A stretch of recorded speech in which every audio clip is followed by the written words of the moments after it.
আলিফা, ওঠ, অনেক বেলা হয়ে গেছে, স্কুলে যেতে হবে, স্কুলের দেরি হয়ে যাচ্ছে। এই শীতের মধ্যে স্কুলে যেতে ভালো লাগে না মা। আমি স্কুলে যাব না, অনেক ঠান্ডা লাগে বাইরে। স্কুলে যেতে হবে, উঠে পড় তাড়াতাড়ি। মা, কোথায় তুমি? শোনো, একটু দেখে যাও, দরকার আছে। রান্নার সময় ডাকাডাকি করে খালি উঠে এখানে আসতে পারে না। কি হয়েছে বল? মা, আমার স্কুল ড্রেসটা যে কালকে ধুয়ে দিয়েছ, এখনো শুকায়নি, আজ তো অনেক ঠান্ডা।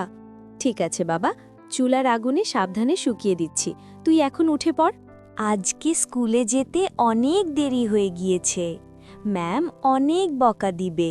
ম্যাম, আমি আসতে পারি? কি ব্যাপার, এত দেরি হলো কেন স্কুলে? ম্যাম, আমি ঘরে মায়ের সাথে একটু কাজ করেছিলাম, এই জন্য একটু দেরি হয়ে গিয়েছে স্কুলে আসতে। আমি জানি তুমি মিথ্যে কথা বলছো, প্রতিদিন এই সব অজুহাত শুনব না। ম্যাম, বাইরে খুব ঠান্ডা, আমি ভিতরে এসে দাঁড়াই? আর একটা কথাও বলবে না, চুপচাপ বাইরে দাঁড়িয়ে থাকো।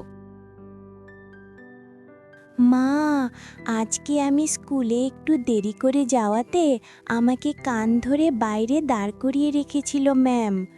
কালকে সকালে তুমি আমাকে তাড়াতাড়ি ডাক দিয়ে দিবে। আচ্ছা মা, আমি তোকে সকাল সকাল ডাক দেব। এখন তাড়াতাড়ি ঘুমিয়ে পড়, আর দেরি করিস না। তাড়াতাড়ি ঘুমিয়ে পড়লে সকালে উঠতে পারবি সকাল সকাল। শোনো, তেল শেষ হয়ে গেছে, তেল আনতে হবে বাজার থেকে।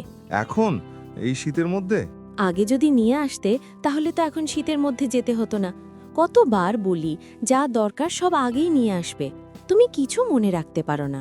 আরে বাবা, ভুল হয়ে গেছে, কালকে আমার নিয়ে আসতে মনে নেই।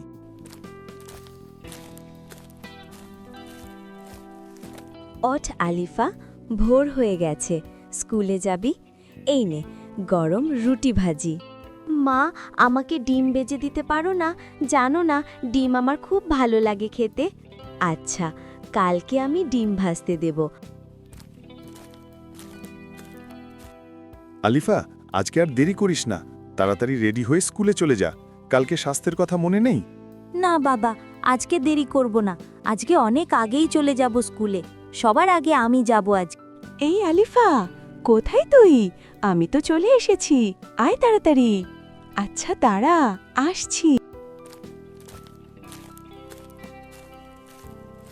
আরে, আমরা তো অনেক আগেই স্কুলে চলে এসেছি, গেট বন্ধ, কেউ তো এখনো কি যে করি, দেরি করলেও বাইরে দাঁড়াতে হয়, আর আগে এলেও বাইরে দাঁড়িয়ে থাকতে হয়। স্কুলে পড়া মানেই বুঝি দাঁড়ানো, তবুও পড়তে তো হবে, একদিন সব ঠিক হয়ে যাবে। চল অপেক্ষা করি, স্যাররা আসলেই গেট খুলবে। হ্যাঁ, আজ অন্তত দেরি করিনি, এইটাই শান্তি। কালকের অঙ্কের হোমওয়ার্ক করেছিস?